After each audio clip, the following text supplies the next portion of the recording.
When I first got sober, there was no social media, no hashtags, no online recovery groups, no phones lighting up with notifications that said, "You matter" or "You're not alone." The world was different in 2005. My life had collapsed. I was a scared 21-year-old kid living in a homeless shelter, and all I owned fit into a single garbage bag. Think about that for a second. Back then, recovery didn't come in inspirational posts. For me, it came in silence. In those long hours after detox, when you sit in a room that smells like burnt coffee, old carpet, surrounded by people who have nothing left but maybe a will to live. That's where my healing really started. It wasn't in a feed, but in a circle, in a group of people who were like-minded. A handful of strangers who looked just as broken as I felt, telling the truth out loud for the first time. That's what connection looked like before Wi-Fi, before Facebook, before MySpace. Eye contact, shared pain, no filters. And even though it was hard, I'm grateful that's how I came back to life. Because when you have nothing to hide behind, not even a screen, you learn who you are in the quiet. And what goes on in the dark will come out in the light. The world that changed. Fast forward 2 decades. How has it been 2 decades? And everything about how we connect has changed. Now, when someone takes the first step into recovery, they can find community before they even leave the house. Think about that. Think about how easy connection is in 2025 and 2026. They can type hashtag sober life or hashtag recovery is possible, and within seconds see thousands, if not tens of thousands of stories. People celebrating 1 day, 30 days, 10 years. For me, 20 years clean. People sharing their raw truth. People able to find belonging. And there's absolutely a beauty in that, because isolation in addiction can be lethal. You see, addiction thrives in silence, and social media, for the good or the bad, mostly the bad, has given people a voice who never had one to begin with. When I see someone post their 90-day chip and get a flood of comments saying, "You inspire me," I get it. That pride, that relief, that I made it through another day feeling, it's real. And even though the rooms were not my thing specifically, I still had that type of relationship in the homeless shelter I was in. And it provided me an opportunity to realize that I too can be a miracle. For people who live in a rural town, or someone who can't make it to meetings, or who doesn't have that family support, and that's real, especially early on in addiction, that kind of digital connection can literally save your life. It's proof that recovery is happening in real time, everywhere, and that you, no matter how bad it seems for you in the moment, can absolutely get there yourself. But the reality is, much like everything else in life, that's really half the story. Social media can absolutely be a double-edged sword, because the same phone, the same computer that connects you can also destroy your peace. And I've learned that firsthand. As I said, I've just come across 20 years of being clean of my addiction, but recovery doesn't end when you stop drinking or using. In fact, for me, it's come to realize that I have a bigger boss to battle. Most of us probably do too. It isn't one finish line. It's a lifetime of microshifts, small moments that force you to face yourself again and again and again. And for me, one of those hardest of those moments came years after getting clean, when I realized I was addicted again, just to something society didn't necessarily look down on. It wasn't substances this time, right? It wasn't Oxycontin. It wasn't cocaine. I came to realize that I had a very serious performance addiction. The same brain that used to chase that next high has always been chasing something to fill the hole in my life. The next sale, the next compliment, the next awesome basketball card that I could add to my collection. And social media feeds that perfectly. Every post was like a new hit. Every like was a shot of dopamine. Every new angle I found to do something to try to plug that hole felt like, you're okay, you matter, this is fine, it's not drugs, just keep going. Until you realize it is not okay. Because if that feeling stops, I crash and I don't want to get out of bed and I don't want to do anything. And that's kind of the quiet truth about recovery in the age of social media. You can stay sober and still be chasing a different dragon just through different means. And I think as I go on and I talk to people and describe how I'm wired, they soon too begin to realize that, oh my goodness, it wasn't just drugs, it is something much bigger than that. And for that reason, social media can be very complicated for people in recovery because it's both a mirror that allows us to look deep into ourselves, but it also provides us with the ability to have a mask. It shows us who we think we are and who we want others to believe we are. It gives us the illusion of connection, but often at the cost of true authenticity. I've posted things in the 15 years on social media that I look back at and scoff. Motivational quotes that sounded strong while I was completely and totally falling apart. Opinions that were uneducated in the moment, but were coming from a place of feeling because it affected me. And if it affects me, then I need to let everyone know about my pain. And that can be the dark side of what we experience with social media. And especially if you're someone that has a performance addiction.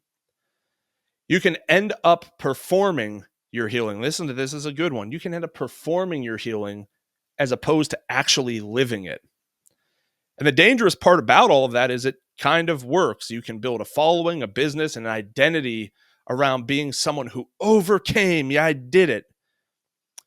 But if you aren't careful, that identity effectively just becomes another mask. And let's face it, as addicts, our lives have been tailored about creating and crafting masks to allow us to get the next high.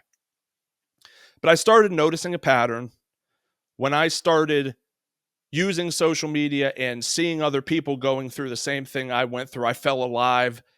If I didn't, I felt invisible. And you come to realize, well, wait a minute, that's not connection, that's dependency. And it started to remind me way too much of the life I worked so hard to get away from. And there's another side of this too, and it hits almost everybody I've met in recovery. And that is what I like to call the comparison trap.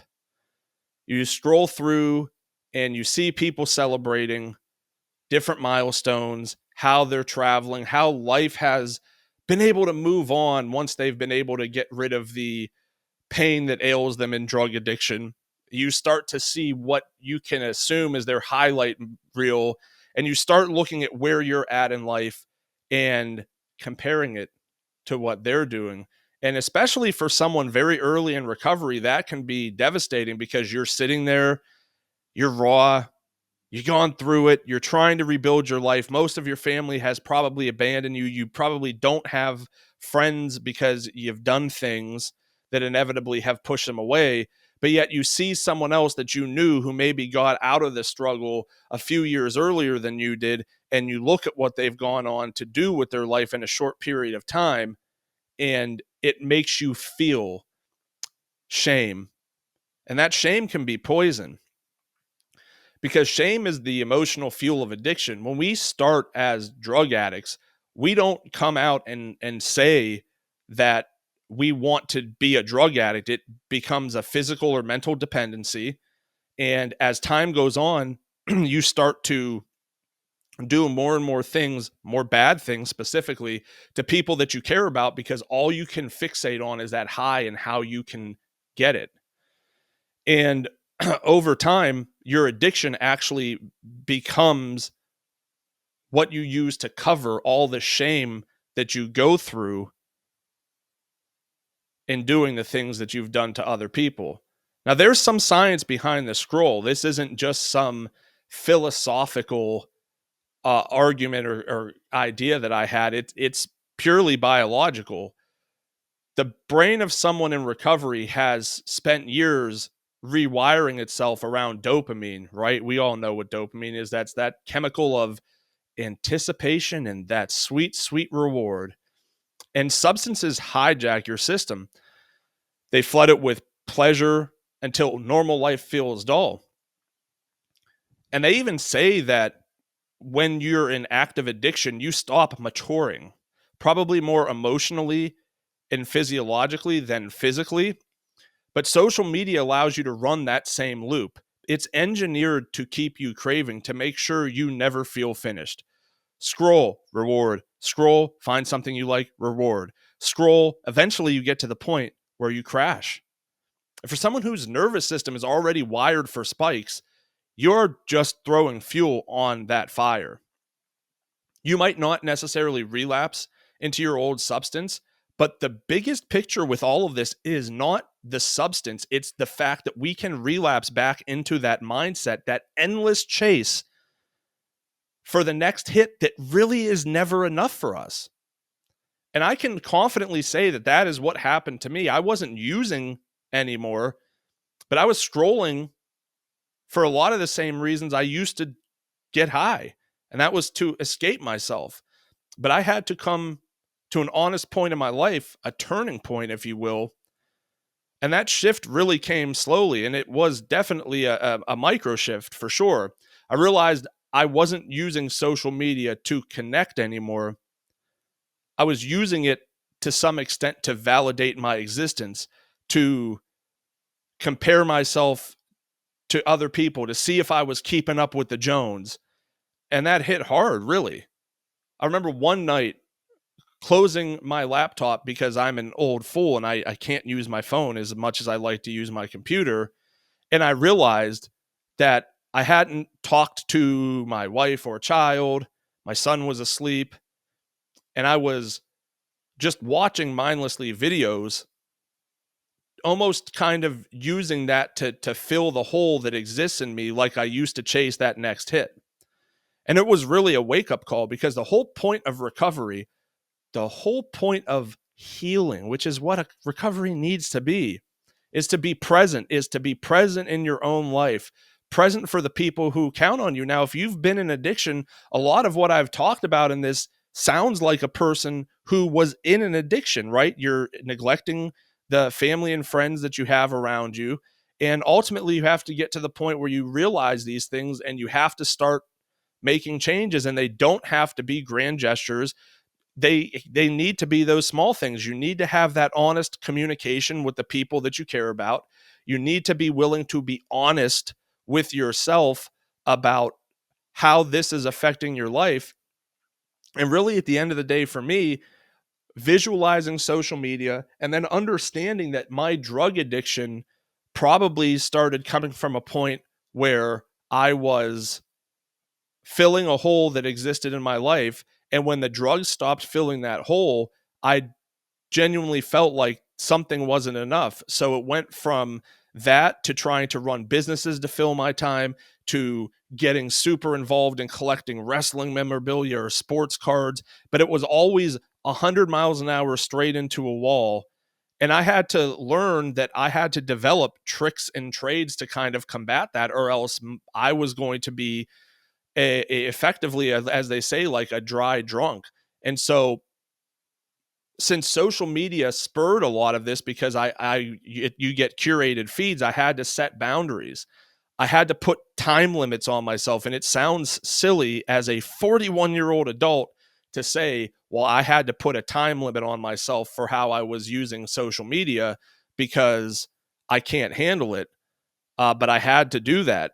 When I did make engagements with social media, it had to be on purpose. And a lot of it was let's share this content that I'm creating, because number one, I know a lot of the people who are on my friends list have dealt with drug addiction, homelessness, and things like that. So it provides an opportunity to, communicate with them and unspokenly make sure they're still in a good point in their lives. Ultimately, it comes down to checking in with yourself.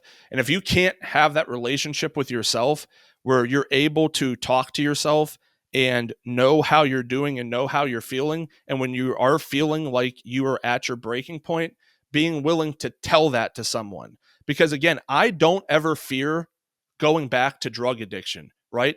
And that's not me trying to sound cocky. That's not me trying to sound like I'm bigger or better than anyone else. It is legitimately just a situation where I know that I have that blocked out and that I can exist in a manner where that's not a focus in my life. But I can absolutely tell you a 100% that I have the performance addiction. And if I start to see that go off the rails, I have to do something about it. So here's what we need to do. We have to understand that social media itself isn't the villain. It's a tool. A hammer can be used to build a home, but it could also be used to do something incredibly dangerous to someone else. It depends on the mentality of the person who's holding it. And so is social media. When we use it intentionally, when we're using it with purpose, and we have a goal in mind behind what we're going to do with it, it can be a great tool. We can connect with other people who have both made it further than us in this walk, and also people who have entered the point where they're very struggling, and it can give you an opportunity to take your learned experiences and have that accountability with another person. But the good can only come from a place of honesty, and it cannot come from a place of just having it replace performance. Today, when I go online, I have one rule. If I'm not doing it honestly, I just don't do it. Because for me, healing doesn't happen while I'm scrolling through hundreds of reels. It happens when I'm finding a reel that gives me motivation, that allows me to stop where I'm at and change my mentality and continue to go on a path that's not just going to better myself, but put me in a position to try to help other people. Because like I've said many times before, I'm only here at 41 years old because other people were willing to devote their time and energy and effort in a position in my life where no one else was willing to do it. And so I would be a hypocrite if I didn't try to do the same thing. So I'm always going to push as hard as I can to make sure I'm putting myself in the best position for not just my health, not just to be able to be the support that my family needs and the structure that my family needs, but also so that I could be there for the next person who's hurting and is finding more things out about themselves on a daily basis that they didn't know existed. Because addiction is a funny thing. And my counselor tells me all the time, I've existed for roughly 33 years playing a giant game of whack-a-mole where it has just gone from one thing to another to another. And it hasn't always been the same addiction. Addiction hasn't always looked the same to me as it does for everyone else. It's gone from drugs to probably, like I said, spending money to try to fill that hole. But you have to understand, in order to make your recovery, you cannot abandon yourself. And it's about keeping your truth and keeping your compass pointed in the right direction. And for me, that means sometimes I have to set the phone down and understand that while social media can be a huge, impactful tool for my development, for my ability to connect with other people, it can very much be destructive because it shows me things that I am probably not needing to see. So where are we at? Is social media good for recovery? Is it bad for recovery? It's really neither. It's really a reflection of where you are at in the moment. If you use it intentionally and not to just doom scroll, and you're using it as an opportunity to connect with like-minded people who are fighting the same fight that you are, then you're using it right. If you are just using it unconsciously, if you are demonstrating the same patterns that you had in your previous addiction, then you know it's a negative. But the truth, the fundamental truth, is this: healing isn't about escaping the world. It's about learning how to live in it, right? That's why we go through the things we go through when we're getting clean, is because we stopped learning how to live in the real world and we created our own world. And for me, when I first got sober, finding those good connections is what saved my life. And 20 plus years later, I have to realize that that hasn't changed. The only difference is how we connect. Whether it's a handshake at a homeless shelter or a message from someone online going through what you are going through, the heart of it's the same. We get better when we show up, not when we show up perfectly, but when we show up in the present, how we are, and show our wounds. And that's the real message I wanted to leave you with today. Social media will keep evolving. The platforms will find new ways to get you sucked in. But what never changes is the human need to be seen, to be heard, and to be understood. If we use it for that, if we use it as part of our perseverance, not performance, it becomes bigger than the distraction it can create. It becomes a mirror that reflects not who we pretend to be, but who we are becoming. That's a part of recovery no algorithm can replicate. And that's the part I never want to lose, online or off. Thank you very much for joining me today. Have a great day.